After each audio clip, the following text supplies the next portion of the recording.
Hi welcome to my channel. ನಾನು ಅಂಬಿಕಾ. ಹೇಗಿದ್ದೀರಾ ಎಲ್ಲರೂ? ಚೆನ್ನಾಗಿದ್ದೀರಾ? ಇವತ್ತು ಒಂದು ರೈಸ್ ಮಾಡಿ ತೋರಿಸ್ತಾ ಇದ್ದೀನಿ. ಏನಂದರೆ ಪಲಾವ್ ಎಲ್ಲರ ಮನೇಲಿ ಯೂಸಲಿ ಮಾಡ್ತಾರೆ, ಬಟ್ ಇಲ್ಲಿ ನಾನು ಒಂದು ವಿಶೇಷವಾದ ಸಾಸ್ ಹಾಕಿ ಮಾಡ್ತಾಯಿದ್ದೀನಿ. ಅದಕ್ಕೆ ಅದು ವಿಶೇಷ. ನೋಡಿ ಹೇಗೆ ಮಾಡೋದು ಅಂತ. ನೋಡಿ, ಒಂದು ಕುಕ್ಕರ್ನ ಬಿಸಿಗೆ ಇಟ್ಕೊಂಡಿದ್ದೀನಿ. ಅದಕ್ಕೆ ಆಯಿಲ್ ಹಾಕ್ಕೊಳ್ತಾ ಇದ್ದೀನಿ. ಎಣ್ಣೆ ಬಿಸಿ ಆದ ನಂತರ ಅದಕ್ಕೆ ನಾನಿಲ್ಲಿ ಪಲಾವ್ ಎಲೆ ಏನೂ ಯೂಸ್ ಮಾಡ್ಕೊಂಡಿಲ್ಲ. ಒಂದು 4ರಿಂದ 5 ಲವಂಗ ಹಾಕ್ಕೊಳ್ತಾ ಇದ್ದೀನಿ ಅಷ್ಟೇ. 4ರಿಂದ 5 ಲವಂಗ ಹಾಕ್ಕೊಂಡು ಅದು ಇದಾದಮೇಲೆ ಬಟಾಣಿ ಕಾಳನ್ನ ಮೊಳಕೆ ಬರೆಸಿಟ್ಕೊಂಡಿದ್ದೀನಿ. ಅದು ಚೆನ್ನಾಗಿರುತ್ತೆ ಅಂತ, ಅದೇನು ಎಕ್ಸ್ಟ್ರಾ ಟೇಸ್ಟ್ ಕೊಡುತ್ತೆ. ಆಮೇಲೆ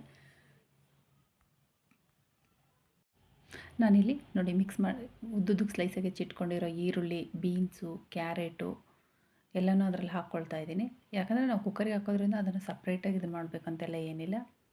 ಒಟ್ಟಿಗೆ ನಾನು ಎಲ್ಲದನ್ನು ಹಾಕ್ಕೊಂಡು ಒಂದೊಳ್ಳೆ ಫ್ರೈ ಮಾಡ್ಕೊಳ್ತಾ ಇದ್ದೀನಿ ಎಣ್ಣೆಯಲ್ಲಿ. ಚೆನ್ನಾಗಿ ಅದು ಮಿಕ್ಸ್ ಎಲ್ಲ ಆದಮೇಲೆ ಅದನ್ನು ನೋಡಿ ಚೆನ್ನಾಗಿ ಮಿಕ್ಸ್ ಮಾಡ್ಕೊಳ್ಳಿ. ಮಿಕ್ಸ್ ಆದಮೇಲೆ ಅದಕ್ಕೆ ನಾನೇನು ಹೇಳಿದ್ನಲ್ಲ ಸಾಸ್ ನಾವು ಮನೇಲಿ ಹೋಮ್ಮೇಡ್ ರೆಡಿ ಮಾಡಿರೋವಂಥ ಸಾಸ್ ಇದು.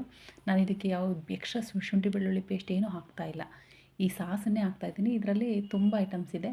ನಾನು ಅದನ್ನು ವೀಡಿಯೋ ಮಾಡಿ ನಿಮಗೊಂದು ಸಾರಿ ಹಾಕ್ತೀನಿ. ಅದನ್ನು ಮಾಡಿ ನೋಡಿ. ತುಂಬ ಅಂದರೆ ತುಂಬ ಚೆನ್ನಾಗಿರುತ್ತೆ.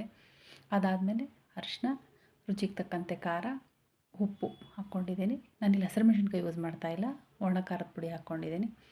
ಆಮೇಲೆ ಟೊಮೆಟೊ, ಕೊತ್ತಂಬರಿ ಸೊಪ್ಪು ಹಾಕ್ಕೊಂಡಿದ್ದೀನಿ. ಹಾಕ್ಕೊಂಡು ಅದನ್ನು ಹಾಕ್ಕೊಂಡು ಒಂದೊಳ್ಳೆ ಮಿಕ್ಸ್ ಮಾಡ್ಕೊಳ್ಳೋಣ. ಮಾಡಿದ ನಂತರ ಮೊದಲೇ 10 ನಿಮಿಷದ ಮುಂಚೆನೇ ತೊಳೆದಿಟ್ಕೊಂಡಿರೋವಂಥ ಅಕ್ಕಿ ತೊಳೆದು ನೀರು ಬಸ್ತಿಟ್ಟಿದ್ದೀನಿ, ಅದನ್ನು ಹಾಕ್ಕೊಳ್ತಾ ಇದ್ದೀನಿ. ನಾವು 1 ಬೌಲ್ ಅಕ್ಕಿ ತೊಗೊಂಡಿದ್ದೀನಿ ಅಂದರೆ ನಾನಿಲ್ಲಿ 1/4 ಕಪ್ ಅಷ್ಟು ನೀರು ತೊಗೊಂಡಿದ್ದೀನಿ ಅಷ್ಟೇ. ಸ್ವಲ್ಪ ಅನ್ನ ಉದ್ರಾಗಿ ಬರಲಿ ಅಂತ.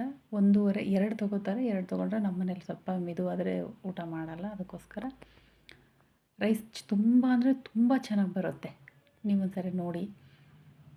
1 ಕಪ್ ಅಕ್ಕಿಗೆ 1/4 ಕಪ್ ನಾನು ನೀರು ತೊಗೊಂಡಿದ್ದೀನಿ. ಅದೇ ಮೆಸರ್ಮೆಂಟ್ ಕಪ್ಪಲ್ಲೇ ತೊಗೊಂಡಿದ್ದೀನಿ. ಫಸ್ಟ್ ಅಕ್ಕಿನ ಅದಕ್ಕೆ ಹಾಕಿದ್ಮೇಲೆ ಆ ಮಸಾಲೆ ಜೊತೆ ಸ್ವಲ್ಪ ಕಲಿಸ್ಕೊಂಡ್ರೆ ಬಿಡಿ ಬಿಡಿಯಾಗಿ ಬರುತ್ತೆ. ಎಣ್ಣೆ ಇರುತ್ತಲ್ಲ ಅದರಲ್ಲಿ ಬಿಡಿ ಬಿಡಿಯಾಗಿ ಬರುತ್ತೆ. ಮತ್ತು ರೈಸ್ ಕೂಡ ತುಂಬ ಟೇಸ್ಟಿಯಾಗಿರುತ್ತೆ ಅಂತ ಫಸ್ಟ್ ಮಿಕ್ಸ್ ಮಾಡ್ಕೊಳ್ತಾ ಇದ್ದೀನಿ.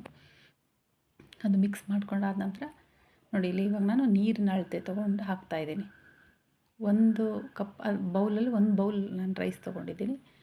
1/4 ಬೌಲ್ ನಾನು ನೀರು ಹಾಕ್ಕೊಳ್ತಾ ಇದ್ದೀನಿ. ವಿಡಿಯೋ ಸ್ವಲ್ಪ ಲೆಂತಿ ಅಂತ ಅನ್ನಿಸ್ಬೋದು. ಹಾಕ್ಕೊಂಡು ಅದನ್ನು ಮಿಕ್ಸ್ ಮಾಡಿಕೊಂಡು ಕುಕ್ಕರ್ ಲಿಡ್ ಕ್ಲೋಸ್ ಮಾಡಿಕೊಂಡ್ರೆ ಮುಗೀತು. ಯಾಕಂದರೆ ಫಸ್ಟೇ ನಾವೆಲ್ಲ ಐಟಮ್ಸ್ನೂ ಅದ್ರಲ್ಲಿ ಹಾಕ್ಕೊಂಡಿದ್ದೀವಿ.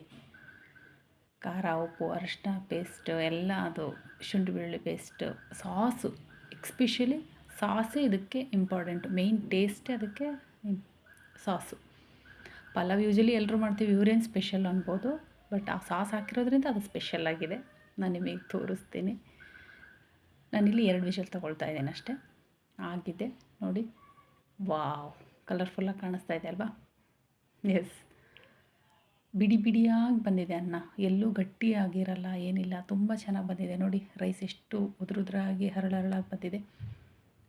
ಒಂದು ಬೌಲಿಗೆ ಸರ್ವ್ ಮಾಡ್ಕೊಂಡು ಬ್ಯಾಟಿಂಗ್ ಶುರು ಮಾಡಿದ್ರೆ ಸೂಪರಾಗಿರುತ್ತೆ.